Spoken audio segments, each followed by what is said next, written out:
Hello hi നമസ്കാരം, ഞാൻ സുബേഷാണ്. നമ്മുടെ പുതിയൊരു വീഡിയോയിലേക്ക് എല്ലാവർക്കും സ്വാഗതം.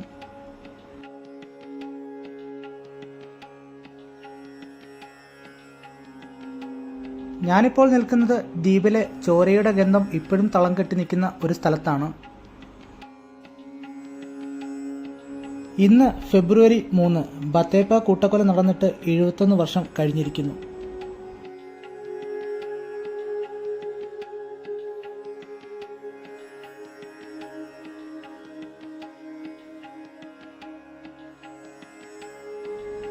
ആയിരത്തി 1953 ഫെബ്രുവരി 3 പോർച്ചുഗീസുകാരുടെ അടിമത്ത വ്യവസ്ഥ കൊണ്ട് പൊറുതിമുട്ടിയ ജനങ്ങൾ ഇവിടുത്തെ പോർച്ചുഗീസുകാരുടെ ഭരണത്തിന് എതിരെ തിരികുകയും വലിയ രീതിയിലുള്ള പ്രക്ഷോഭ പരിപാടികൾ നടത്തുകയും ചെയ്തു.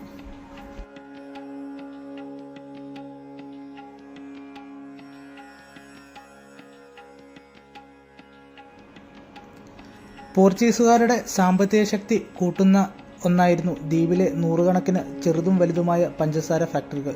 സംഘടിച്ചെത്തിയ ജനങ്ങൾ ഈ ഫാക്ടറികൾക്ക് തീയിടുകയും ചിലത് പിടിച്ചെടുക്കാനുള്ള ശ്രമം നടത്തുകയും ചെയ്തു.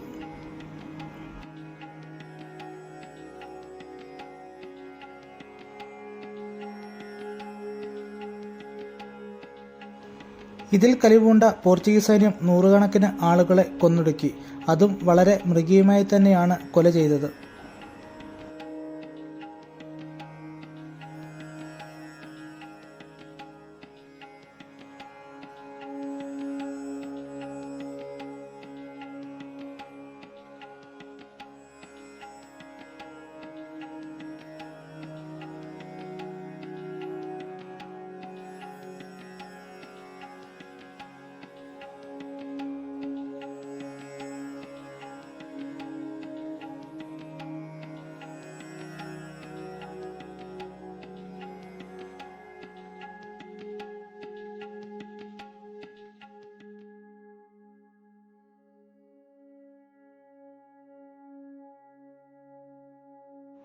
ധാരാളം ആളുകളുടെ ജീവൻ നഷ്ടപ്പെട്ടെങ്കിലും ദ്വീപ് പോർച്ചുഗീസുകാരുടെ ഭരണത്തിൽ നിന്ന് സ്വയം ഭരണത്തിലേക്ക് പതുക്കെ കിട്ടിത്തുടങ്ങിയിരുന്നു. അന്ന് രാജ്യത്തിനു വേണ്ടി ജീവൻ ബലികഴിച്ച രക്തസാക്ഷികളുടെ സ്മൃതിമണ്ഡപമാണ് നമ്മൾ ഈ കണ്ടുകൊണ്ടിരിക്കുന്നത്. ഇത് സ്ഥിതി ചെയ്യുന്നത് സൗത്തോമയിലെ മിക്കോളോ എന്ന സ്ഥലത്താണ്. 2015 ഇത് ജനങ്ങൾക്ക് വേണ്ടി തുറന്നുകൊടുത്തത്.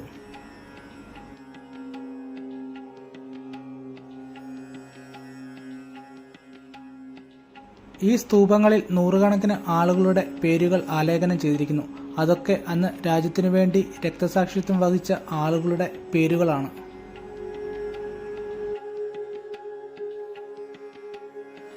എല്ലാ വർഷവും ഫെബ്രുവരി 3 ഈ രാജ്യത്തിൻ്റെ രക്തസാക്ഷി ദിനമായി ആചരിക്കുകയും ധാരാളം ആളുകൾ ഇവിടെ വന്ന് പ്രാർത്ഥനകൾ നടത്തുകയും ചെയ്യുന്നു.